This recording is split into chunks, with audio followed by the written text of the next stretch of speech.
ಜೈ ಭೀಮ್ ವೀಕ್ಷಕರೇ, ಜೈ ಭೀಮ್ ದಿನಚರಿ ಕಾರ್ಯಕ್ರಮಕ್ಕೆ ಸ್ವಾಗತ. ನಾನು ಸಿದ್ದರಾಮ್. ವೀಕ್ಷಕರೇ, ಇವತ್ತಿನ ಜೈ ಭೀಮ್ ದಿನಚರಿ ಕಾರ್ಯಕ್ರಮದಲ್ಲಿ ಇವತ್ತು ನಮ್ಮೊಂದಿಗೆ ದಲಿತ ಸೇನೆಯ ರಾಜ್ಯ ಪ್ರಧಾನ ಕಾರ್ಯದರ್ಶಿಗಳು ಹಾಗೂ ಭಾರತ ಆಹಾರ ನಿಗಮದ ಸಲಹಾ ಸಮಿತಿಯ ಸದಸ್ಯರಾದಂತಹ ಮತ್ತು ನ್ಯಾಯವಾದಿಗಳಾದಂತಹ ಹನುಮಂತ್ ಜಿ ಯಳಸಂಗಿ ಸರ್ ಅವರು ಇಂದು ನಮ್ಮೊಂದಿಗಿದ್ದಾರೆ. ಅವರಿಗೆ ಕಾರ್ಯಕ್ರಮಕ್ಕೆ ಸ್ವಾಗತವನ್ನು ಕೋರ್ತೀನಿ. ಸರ್, ತಮಗೆ ಕಾರ್ಯಕ್ರಮಕ್ಕೆ ಸ್ವಾಗತ ಹಾಗೂ ಜೈ ಭೀಮ್ಗಳು. ಜೈ ಭೀಮ್, ಶರಣಾರ್ಥಿಗಳು. ಸರ್, ಇಂದು ಸ್ವಾತಂತ್ರ್ಯ ದಿನಾಚರಣೆಯಂದು NEKSRTCಯಲ್ಲಿ ಇವತ್ತು ಬೆಳಿಗ್ಗೆ ಧ್ವಜಾರೋಹಣ ಮಾಡುವ ಸಂದರ್ಭದಲ್ಲಿ ಮಹಾತ್ಮ ಗಾಂಧಿ ಅವರ ಫೋಟೋ ಜೊತೆಯಲ್ಲಿ ಡಾಕ್ಟರ್ ಬಾಬಾ ಸಾಹೇಬ್ ಅಂಬೇಡ್ಕರ್ ಅವರ ಒಂದು ಭಾವಚಿತ್ರ ತಂದು ಇಟ್ಟಾಗ ಅದನ್ನ ತೆರವುಗೊಳಿಸುವ ಕೆಲಸವನ್ನ ಅಲ್ಲಿ ಅಧಿಕಾರಿ ಮಾಡಿದ್ದಾರೆ ಅನ್ನುವಂಥದ್ದು ನಿಟ್ಟಿನಲ್ಲಿ ತಾವು ಅಲ್ಲಿ ಹೋಗಿದ್ದೀರಿ. ಆ ವಿಷಯದ ಬಗ್ಗೆ ಹೇಳಿ ಸರ್. ಇಡೀ ದೇಶಾದ್ಯಂತ 71ನೇ ಸ್ವಾತಂತ್ರ್ಯ ದಿನಾಚರಣೆ ಬಹಳ ಅದ್ದೂರಿಯಾಗಿ, ಬಹಳ ಖುಷಿಯಾಗಿ, ಬಹಳ ಸಂತೋಷ ಮತ್ತು ಸಂಭ್ರಮದಿಂದ ಆಚರಣೆಯನ್ನು ನಾವು ನೋಡಿದ್ದೀವಿ. ಮತ್ತು ಎಲ್ಲರೂ ಖುಷಿ ಪಡುವಂಥ ವಿಷಯ. ಅನೇಕ ಜನ ಸ್ವಾತಂತ್ರ್ಯಕ್ಕಾಗಿ ತಮ್ಮನ್ನು ತಾವು ಅರ್ಪಿಸಿಕೊಂಡಂಥ ದಿನ. ಇಂಥ ಸಂದರ್ಭದಲ್ಲಿ ಬಾಬಾ ಸಾಹೇಬ್ ಅಂಬೇಡ್ಕರ್ ಈ ದೇಶದ ಸ್ವಾತಂತ್ರ್ಯ ನಂತರ ಸಂವಿಧಾನ ಬರೆದುಕೊಟ್ಟದ್ದು, ಅದರ ಜೊತೆಗೆ ಈ ದೇಶದ ಪ್ರಥಮ ಕಾನೂನು ಮಂತ್ರಿಯಾಗಿ ಕೂಡ ಕೆಲಸ ಮಾಡಿದ್ದಾರೆ. ಇದು ಇತಿಹಾಸ. ಇಂಥದ್ರಲ್ಲಿ ಸ್ವಾತಂತ್ರ್ಯ ದಿನಾಚರಣೆ ಸಂದರ್ಭದಲ್ಲಿ ಬಾಬಾ ಸಾಹೇಬ್ ಅಂಬೇಡ್ಕರ್ ಅವರ ಏನು ಇಡೀ ಜೀವನ ಪೂರ್ತಿಯಾಗಿ ಈ ದೇಶಕ್ಕಾಗಿ, ಈ ದೇಶದ ಶೋಷಿತರಿಗಾಗಿ ಮತ್ತು ಈ ದೇಶದ ಜನತೆಗಾಗಿ ಏನು ತಮ್ಮನ್ನು ತಾವು ಅರ್ಪಿಸಿಕೊಂಡು ಸಾಮಾಜಿಕ ಸೇವೆ ಮಾಡಿದ್ರು, ಅದನ್ನು ಗುರುತಿಸಿ ಆ ನಿಟ್ಟಿನೊಳಗೆ ಏನು ಅವ್ರಿಗೆ ಗೌರವ ಸಲ್ಲಿಸಬೇಕಾದಂಥ ಸಂದರ್ಭದಲ್ಲಿ ಇವತ್ತು 71ನೇ ಏನು ಇಂಡಿಪೆಂಡೆನ್ಸ್ ಡೇ ಆಚರಣೆ ಮಾಡ್ತಾ ಇದ್ರಲ್ಲಿ ನಮ್ಮ ಗುಲ್ಬರ್ಗದ NEKSRTC ಒಳಗೆ ಅಲ್ಲಿ ಡಿಪೋ ಕಾರ್ಯಾಗಾರ ನಂಬರ್ 2 ಒಳಗೆ ಅದರ DC AH ನಾಗೇಶ್ ಅಂತೇಳಿ ಬರ್ತಾರಲ್ಲಿ. ಅಲ್ಲಿ ಕಾರ್ಯಾಗಾರದೊಳಗೆ ಏನು ಮಹಾತ್ಮ ಗಾಂಧೀಜಿಯವ್ರ ಫೋಟೋ ಇಟ್ಟಿದ್ದತ್ತಲ್ಲಿ ಅದು ಎಲ್ಲರೂ ಗೌರವಿಸ್ತಿರ್ತಾರೆ. ರಾಷ್ಟ್ರಪತಿ ಅಂತ ಕರೆದಿದ್ರಿ, ಎಲ್ಲರೂ ಗೌರವಿಸ್ತಿರ್ತಾರೆ, ಇಟ್ಟಿದ್ರಿ, ನೋ ಪ್ರಾಬ್ಲಮ್. ಅದ್ರ ಜೊತೆಗೆ ಅಲ್ಲಿದ್ದ ಕೆಲವು ಆಫೀಸರ್ಸ್ಗಳು, ದಲಿತ ಅಧಿಕಾರಿಗಳು ಬಾಬಾ ಸಾಹೇಬ್ ಅಂಬೇಡ್ಕರ್ ಫೋಟೋ ಕೂಡ ನಾವು ಇಡಮ್ಮ ಅಂತೇಳಿ 7:30 ಸುಮಾರಿಗೆ ಬಾಬಾ ಸಾಹೇಬ್ ಅಂಬೇಡ್ಕರ್ ಫೋಟೋ ತಂದು ಅಲ್ಲಿ ಇಲ್ಲಿ ಗಾಂಧೀಜಿ ಪಕ್ಕಕ್ಕೆ ಇಟ್ಟಾಗ ಶಾಂತಿ ಇದ್ದಂಥ ಎಲ್ಲ ಅಧಿಕಾರಿಗಳು ನೋಡಿದದ. ಏನು ಧ್ವಜಾರೋಹಣ ಮಾಡುವಂಥ ಸಂದರ್ಭದೊಳಗೆ ಈ ಅಂಬೇಡ್ಕರ್ ಫೋಟೋ ಇಲ್ಲಿ ಇಡಬಾರ್ದು ಅಂತೇಳಿ ಅಲ್ಲಿಗೆ ತೆರವುಗೊಳಿಸಲಿಕ್ಕೆ ಕೋಶಿಶ್ ಮಾಡ್ತಾರೆ. ಅಲ್ಲಿ ರಾಜ್ಕುಮಾರ್ ಅಂಕಂಚ್ ಅಂತೇಳಿ ಒಬ್ಬ ಆಫೀಸರು, ಅವ್ರು ಇದೆ ಹಿಂಗ್ಯಾಕೆ ಮಾಡ್ತೀರಿ ಅಂತ ಕೇಳಿದಾಗ, ಇಲ್ಲ ಇದು ಅಂಬೇಡ್ಕರ್ ಫೋಟೋ ತೆಗೆದಾಗ ಮಾತ್ರ ನಾವು ಧ್ವಜಾರೋಹಣ ಮಾಡ್ತೀವಿ, ಇಲ್ಲಾಂದ್ರೆ ಮಾಡಲ್ಲ ಅಂತ ಉದ್ದಾಡತನ ತೋರಿಸ್ತಾರಲ್ಲ, ಇದು ನಮಗೆ ಭಾಳ ನೋವು ಉಂಟು ಮಾಡ್ದು. ನಮಗೆ ಸುದ್ದಿ ಬಂತು, ಹಿಂಗೆ ಅಲ್ಲಿ KSRTC ಒಳಗೆ ಆಫೀಸರ್ಸ್ ಈ ಥರ ಗದ್ದಾರೆ ಮಾಡ್ಕೊತಾರೆ ಅಂತ ಹೇಳಿ ನಾವು ಇಮಿಡಿಯೇಟ್ ಆಗಿ ನಮ್ಮ ಸಂಘಟನೆ ಕಾರ್ಯಕರ್ತರು ಎಲ್ಲ ಅಲ್ಲಿಗೆ ಡಿಪೋ ಕಡೆ ಹೋಗಿದ್ದೆವು. ಡಿಪೋದಾಗ ಎಲ್ಲ ಗೇಟ್ ಇತ್ತು, ಸೆಕ್ಯೂರಿಟಿರು ಎಲ್ಲ ಇದ್ದಿದ್ರಲ್ಲಿ. ಅದಾಂತರ DC ಏನಿದ್ರು, DC ಇಲ್ಲಿ ಡಿಪೋ ನಂಬರ್ ಡಿಪೋ 1ದಾಗ DC ಇದ್ರು ನಾಗೇಶ್ ಅಂತೇಳಿ DC ಭೇಟಿ ಅದನು.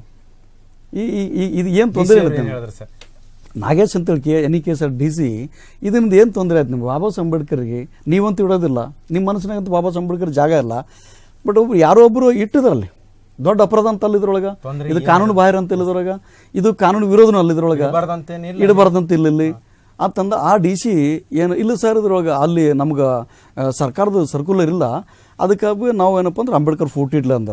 ಗಾಂಧೀಜಿ ಇಡ್ಬೇಕಂತ ಯಾವ್ದಾದ್ರು ಸರ್ಕ್ಯುಲರ್ ಅದನಪ್ಪ ನಿನಗೆ ಅಂತ ಕೇಳಿದ ನಾನು. ಗಾಂಧೀಜಿಗೆ ಫೋಟೋ ಇಟ್ಟಿರ್ತೀರಿ, ಗಾಂಧೀಜಿ ಫೋಟೋ ಏನಪ್ಪ ಅಂದ್ರೆ ಪೂಜೆ ಮಾಡ್ಲಿಕತ್ತಿದ್ರಿ, ಸರ್ಕಾರದ ಸರ್ಕ್ಯುಲರ್ ಅದ, ಆಲ್ ಓವರ್ ಇಂಡಿಯಾದ ಎಲ್ಲಾದ್ರೂ ಒಂದ್ ಕಡೆ ನೀವು ಸರ್ಕ್ಯುಲರ್ ತೋರಿಸ್ತೀರಿ, ನಮ್ಗೆ ಆದೇಶ ಅದ ನಮ್ಗೆ ತೋರಿಸ್ತೀರಿ ಅದ್ರೊಳಗೆ. ಮತ್ತು ಬಾಬಾ ಸಾಹೇಬ್ ಅಂಬೇಡ್ಕರ್ ಫೋಟೋ ಇಟ್ಟಾಗ ತಿಗಿ ಅಂತ ಏನದ ಆದೇಶ ಅದ ನಿಮ್ಗೆ? ಯಾಕೆ ಈ ಥರ ಮಾಡ್ತೀರಿ?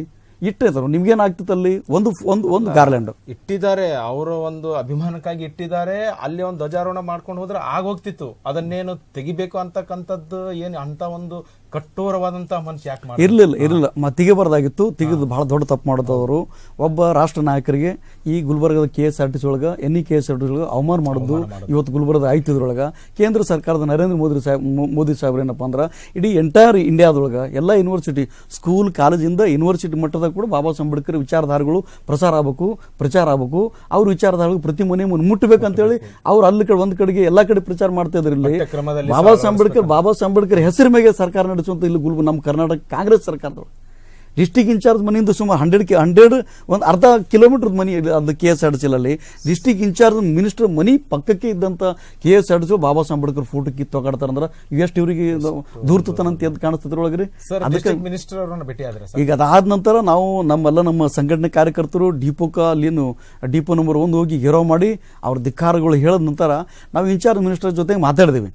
ಇನ್ಚಾರ್ಜ್ ಮಿನಿಸ್ಟ್ರು ನಾವು ಸ್ಟೇಡಿಯಂ ತೆಗ್ದೀನಿ, ನನಗೊಂದು 10 ನಿಮಿಷ ಟೈಮ್ ಕೊಡ್ರಿ ಬರ್ತೀವಿ ಅಂತ ಹೇಳಿದ್ರು.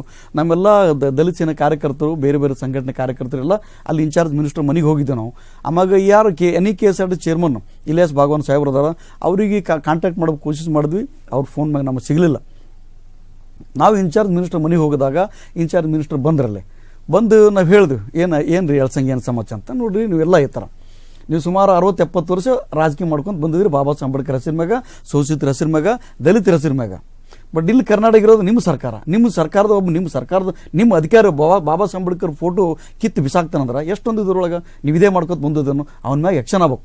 ಯಾರು ಅವ ಗೋಪಾಲ್ ಮಕಾಲ್ ಅಂತೇಳಿ, ಆಮ್ಯಾಗ ಅವ ಯಾರು ಇನ್ನೊಬ್ಬ ವೆಂಕಟೇಶ್ ಸ್ಟೋರ್ ಆಫೀಸರ್ ವೆಂಕಟೇಶ್ ಅಂತೇಳಿ ಈಗಿನ ಉದ್ದಡದಿಂದ ಮಾತಾಡ್ದಲ್ಲ KSRTC DC AH ನಾಗೇಶ್ ಅಂತೇಳಿ ಇವ್ರ ಮೇಲೆ ಆ್ಯಕ್ಷನ್ ತೊಗೋಬೇಕು. ಇಮಿಡಿಯೇಟ್ ಆ್ಯಕ್ಷನ್ ಮಾಡಿದ್ರೆ ಚಂದದ ಇಲ್ಲ ಅಂದ್ರೆ ನಾವು ನಿಮ್ಮ ಮನೆಯಿಂದ ಎದ್ದು ಹೋಗಲ್ಲ ತಂದಾಗ ಅವರು ಇಲ್ಲ ನಾನು ಮಾತಾಡ್ತೀನಿ, ನಾನು MD ಜೊತೆ ಮಾತಾಡೋದು ಬೇಕಾಗಿಲ್ಲ ನಮ್ಗೆ, ಇಮಿಡಿಯೇಟ್ ನಮ್ಮ ಎದುರು ಫೋನ್ ಮಾಡಿ, ನಿಮ್ಮಲ್ಲಿ ಫೋನ್ ಇಲ್ಲ ನಾವು ಫೋನ್ ಕೊಡ್ತೀವಿ, ಆ ಫೋನ್ MD ಜೊತೆ ಮಾತಾಡ್ರಿ, ಇಮಿಡಿಯೇಟ್ ಆ್ಯಕ್ಷನ್ ಆಗಬೇಕು. ಆ ಭ್ರಷ್ಟ ಆಫೀಸರ್ಸ್ಗಳು ಏನು ಜಾತಿವಾದ ಅಧಿಕಾರಿಗಳು ಅವ್ನು ಯಾವನು ನಾಗೇಶ್ ಅಂತೇಳಿ ಅವರು ಕೂಡ SC ಅಂತ ಗೊತ್ತಾಯ್ತು, ಆಮೇಲೆ ಗೊತ್ತಾಯ್ತು. ಇಂಥ ಮನುವಾದಿ ಮನುಷ್ಯನ ಅಧಿಕಾರಿಗಳು ಬಾಬಾ ಸಾಹೇಬ್ ಅಂಬೇಡ್ಕರ್ ಹೆಸರಿನಾಗಿ ಟಾಪ್ ಲೆವೆಲ್ ಬಂದಿದ್ರಿ ನಾವು. ಬಟ್ ಅಂಥ ಅಧಿಕಾರಿಗಳು ಬಾಬಾ ಸಾಹೇಬ್ ಅಂಬೇಡ್ಕರ್ ಫೋಟೋ ಇಡ್ಲಿಕ್ಕೆ ನಿಮ್ಮ ಮನಸ್ಸಿನ ಜಾಗ ಇಲ್ಲ. ದಲಿತ ವಿರೋಧ ಅಂತ ಹೇಳುವಂತ BJP ಅವರು ಬಾಬಾ ಸಾಹೇಬ್ ಅಂಬೇಡ್ಕರ್ ಎತ್ತಿ ಮೆರೆದಾಳ್ಕತ್ತದ.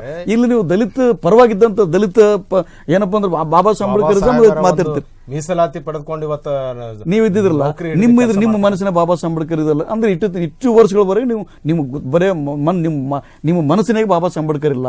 ನೀವು ಮಾಡೋದೆಲ್ಲ ಬೂಟಾಟಿಕೆ, ನೀವು ಮಾಡೋದಿಲ್ಲ ರಾಜಕೀಯಕ್ಕಾಗಿ. ಅದಕ್ಕೆ ನಾನು ಹೇಳಿದೆ ತೋರಿಕೆಗಾಗಿ ಕಾಂಗ್ರೆಸ್ದವ್ರು ಮಾಡ್ಕತ್ತಿದ್ರಿ. ಈ ಎಲೆಕ್ಷನ್ ಸನಿ ಬಂದಾವ, ಮಾನ ಮರದ ಕಳ್ಕೊಬೇಡ್ರಿ. ಅವ್ನು ಯಾವ ದೂರ್ತರದ 3 ಆಫೀಸರ್ಸ್ಗಳು ಅವ್ರ ಮೇಲೆ ಯಾವುದೇ ಮುಲಾಜಿಲ್ದೆ ಇಮಿಡಿಯೇಟ್ ಆಕ್ಷನ್ ಆಗ್ಬೇಕಂದಾಗ MD ಜೊತೆಗೆ ಮಾತಾಡೋರು. ಶ್ಯಾಮ್ ಪ್ರಕಾಶ್ ಪಾಟೀಲ್ ಸಾಹೇಬ್ರು ಕೂಡ ಇಮಿಡಿಯೇಟ್ ಆಗಿ ಫೋನ್ ಮಾಡಿ ಏನಿದ್ರೊಳಗ ಬಾಬಾ ಸಾಹೇಬ್ ಡಿಸ್ಟ್ರಿಕ್ಟ್ ಮಿನಿಸ್ಟರ್ ಮಾತಾಡಿದ್ರು. ಅಲ್ಲ ಫೋಟೋ ಅಂತ ನೀವು ಇಡೋದ್ರಲ್ಲಿ ಫೋಟೋ ಒಬ್ಬ ಆಫೀಸರ್ ಇಟ್ಟದ್ದು ಫೋಟೋದಲ್ಲಿ ಬಾಬಾ ಸಾಹೇಬ್ ಅಂಬೇಡ್ಕರ್ ಫೋಟೋ ತೆಗೆಯುವಂಥ ಜರೂರತ್ತ ಏನತ್ತು ನಿಮ್ಗೆ? ಯಾಕೆ ಈ ಥರ ನೀವು ಅನ್ನೆಸರಿ ಪ್ರಾಬ್ಲಮ್ ಕ್ರಿಯೇಟ್ ಮಾಡ್ತಿರ್ತೀವಿ? ಇವತ್ತು ಅವ್ನು ಯಾವ ಆಫೀಸರ್ ತಪ್ಪಿಸ್ತಾರೋ ಅವ್ನ ಎನ್ಕ್ವೈರಿ ಮಾಡ್ಕೊಂಡ್ಬಿಟ್ಟು ನಮಗೇನಪ್ಪ ಅಂದ್ರೆ ರಿಪೋರ್ಟ್ ಸಬ್ಮಿಟ್ ನಾನು ಕೊಡ್ಬೇಕಂತ ಹೇಳಿದ್ರು. ಅದ್ರಾಗ ನಾವು ಖಂಡನೆ ಮಾಡಿದ್ವಿ. ಆಗಬಾರ್ದು ಟೈಮ್ನಾಗ ಈ ಥರ ಕೆಲವು ಈಗ ಕರ್ನಾಟಕದೊಳಗೆ ಬುದ್ಧ ಬಸವ ಅಂಬೇಡ್ಕರ್ ವಾದ ಮ್ಯಾಗ ಚರ್ಚೆ ನಡಲಿಕ್ಕತ್ತದ. ಬಸವಣ್ಣನ ವಿಚಾರಧಾರೊಳಗೆ ಒಂದು ಕಡೆಗೆ ಹೋರಾಟ ನಡೆದವ. ಈ ಬಸವಣ್ಣ ವಿಚಾರಧಾರೆ ಅಪ್ಪಿಕೊಂಡಂತ ಜನಗಳು ಈ ನಾಡಿನೊಳಗೆ ಇದ್ದುದಲ್ಲಿ ಬುದ್ಧ ಬಸವ ಅಂಬೇಡ್ಕರ್ನ ತಲೆ ಮೇಲೆ ಹೊತ್ಕೊಂಡು ತಿರುಗಾಡುವಂತ ನಾವು ಇಲ್ಲಿ ಬಸವಣ್ಣ ತಿರುಗಾಡಂತ ಭೂಮಿ ಇದುದಲ್ಲಿ ಬಸವಣ್ಣನವರು ತಿರುಗಾಡಂತ ಭೂಮಿ ಮ್ಯಾಗ ಇಂಥ ಕುತಂತ್ರಿ ಮನುವಾದಿಗಳು ಕೂಡ ಕೆಲಸ ಮಾಡ್ಕೊತದ್ದು. ಬಸವಣ್ಣನವರ ತತ್ವಗಳು ಸಹ ಒಳ್ಳೆವೇ ಅಲ್ಲ ಸರ್. ಬಸವಣ್ಣನವರು ಆಗಿನ ಕಾಲದಲ್ಲಿ 12ನೇ ಶತಮಾನದಲ್ಲಿ ಇಂತಹ ಒಂದು ಶೋಷಣೆ ಒಳಗಾಗಬಾರ್ದು ಅಂತಕ್ಕಂಥ ಜನರ ಮೇಲೆ ಅವರೂ ಸಹ ಹೋರಾಟ ಮಾಡಿ ಮತ್ತು ನಾವು ನೋಡ್ತೀವಿ ಅಂತರ್ಜಾತಿ ವ್ಯವಹಾರ ಮಾಡಿದಂತಹ ಬಸವಣ್ಣನವರು ಸಹ ಆಗಿನ ಕಾಲದಲ್ಲಿ ಅವರಿಗೂ ಸಹ ಶಿಕ್ಷಿಸುವಂತಹ ಅಂತ ಒಂದು ಸಮಾಜ ಇತ್ತಲ್ಲ, ಅದು ನಿಜವಾಗ್ಲೂ ನಾವು ತಾವೇನು ಹೇಳಿದ್ರಿ ಬುದ್ಧ ಬಸವ ಅಂಬೇಡ್ಕರ್ ಅವರ ಒಂದು ನೆಲೆಯಲ್ಲಿ ನಾವು ಇವತ್ತು ಬಾಳ್ತಾ ಇದ್ದೀವಿ ಅಂತಂದ್ರೆ ಇಂಥವೆಲ್ಲ ಯಾಕೆ ಆಗಬೇಕು ಅಂತ ಹೇಳ್ತಾ ಇದ್ರಿ. ನಿಜವಾಗ್ಲೂ ಸರ್ ತಮ್ಮ ಹೋರಾಟದ ಫಲವಾಗಿ ಇದನ್ನ ಖಂಡಿಸಬೇಕು ಅಂತಕ್ಕಂಥದ್ದು ಸರ್ ನಮ್ಮ ಒಂದು ಇದನ್ನು ಮಾಡಿದ್ವಿ. ನಾವು ಇಷ್ಟಕ್ಕೆ ಬಿಡಲಿಲ್ಲ. ಮತ್ತು ನಾವು ಆನಂತರ ನಾವು ಇನ್ಸ್ಪೆಕ್ಟರ್ ಗಂಗಾಧರ್ ಸಾಬ್ ಅಂತೇಳಿ ಅಲ್ಲಿ ಸ್ಟೇಷನ್ ಬಜಾರ್ ಇನ್ಸ್ಪೆಕ್ಟರ್ಗೆ ಮಾತಾಡಿದ್ವಿ. SP ಮಾತಾಡಿದ್ನ, ಅಡಿಷನಲ್ SP ಸಾಹೇಬ್ರು ಮಾತಾಡಿದ್ರೆ ನಾವು ಈ ಥರ ಆಗ್ಯದ ಸರ್ ಇನ್ಸಿಡೆಂಟ, ನಮಗೆ ನೋವು ಆಗೋದದ. ಸ್ವಾತಂತ್ರ್ಯ ದಿನಾಚರಣೆ ಅಟ್ಲೀಸ್ಟ್ ಆದರೂ ನಿಮ್ಮ ಮನಸ್ಸು ನೀವು ಹೃದಯ ಓಪನ್ ಆಗಿರೋದಿಲ್ಲ ಇಂಥದ್ರೊಳಗೆ. ಸ್ವಾತಂತ್ರ್ಯ ದಿನಾಚರಣೆ ಬಗ್ಗೆ ಮಾತಾಡ್ತಿದ್ವಿ, ದೇಶ ಅಭಿವೃದ್ಧಿ ಬಗ್ಗೆ ಮಾತಾಡ್ತಿದ್ವಿ. ಇನ್ನೂ ಸಂಕುಚಿತ ಮನೋಭಾವನೆಗಳಲ್ಲಿ ಆ ತಪ್ಪಿತಸ್ಥ ಅಧಿಕಾರಿಗಳ ಮ್ಯಾಗ ಆ್ಯಕ್ಷನ್ ಆಗ್ಬೇಕಂತಂದಾಗ ಅವರು ಕಂಪ್ಲೇಂಟ್ ಕೊಡು ಅಂತ ಹೇಳಿದ್ರೆ ನಮ್ಮವರು ಅಲ್ಲಿ ಇದ್ದಂಥ ರಾಜ್ಕುಮಾರ್ ಅಕ್ಕನ್ಸುತ್ತೆ ಅಲ್ಲಿ ಸ್ಟೇಷನ್ ಬಜಾರ್ ಪೊಲೀಸ್ ಕಂಪ್ಲೇಂಟ್ ಕೊಟ್ಟದ್ದು ಅದರಾಗ. ಈಗ ನಾವು 1 ವಾರ ಟೈಮ್ ಕೊಟ್ಟಿದ್ವಿ ನಮ್ಮ ಡಿಸ್ಟ್ರಿಕ್ಟ್ ಇನ್ಚಾರ್ಜ್ ಮಿನಿಸ್ಟರ್ ಸಾಹೇಬ್ ಶರಣ್ ಪ್ರಕಾಶ್ ಪಾಟೀಲ್ ಸರ್ಗೆ. 1 ವಾರ ತನಕ ಅವ್ರು ಕಾಣಿಸ್ಬಾರ್ದು. ಅವು ಹಾಗೇನಾದ್ರು ಇತ್ತಂದ್ರೆ ನಾವು ಬೀದಿಗಳದ ಅನಿವಾರ್ಯ ಆಗ್ತಂತೇಳಿ ಶರಣ್ ಪ್ರಕಾಶ್ ಪಾಟೀಲ್ ಸಾಹೇಬ್ರಿಗೆ ನಾವು ಹೇಳಿದ್ವಿ. ಅವರು ಆ್ಯಕ್ಷನ್ ತೊಗೋತೀನಿ ಅಂದಾರದಾಗ ಕಾಯ್ತಿರ್ತೀವಿ. 1 ವಾರ ಭರವಸೆ ಕೊಟ್ಟದ ಮತ್ತು ಅವ್ರ ಮೇಲೆ ಭರವಸೆ ಅದ ನಮಗೆ. ಶರಣ್ ಪ್ರಕಾಶ್ ಪಾಟೀಲ್ ಸಾಹೇಬ್ ಭರವಸೆ ಅದ ನಮಗೆ. ಅವ್ರು ಆ್ಯಕ್ಷನ್ ತೊಗೋತಾರೆ ಅನ್ನೋದು ನಂಬಿಕೆನೂ ಕೂಡ ನಮಗದ.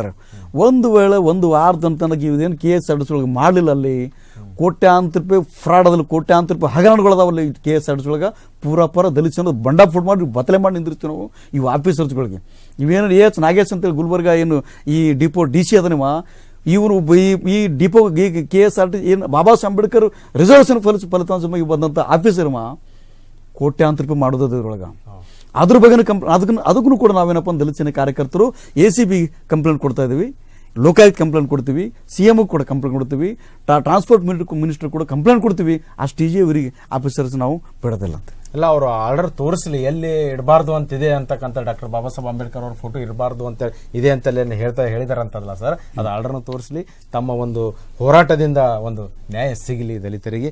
ಸರ್, ಈಗ ನಾವು ನೋಡ್ತೀವಿ ಈ ಕಾರ್ಯಕ್ರಮ ಮತ್ತೆ ಮುಂದುವರ್ಸೋಣ ಸರ್. ಮತ್ತೆ ಈ ಒಂದು ಕಾರ್ಯಕ್ರಮದಲ್ಲಿ ಚಿಕ್ಕದಾದಂಥ ವಿರಾಮ.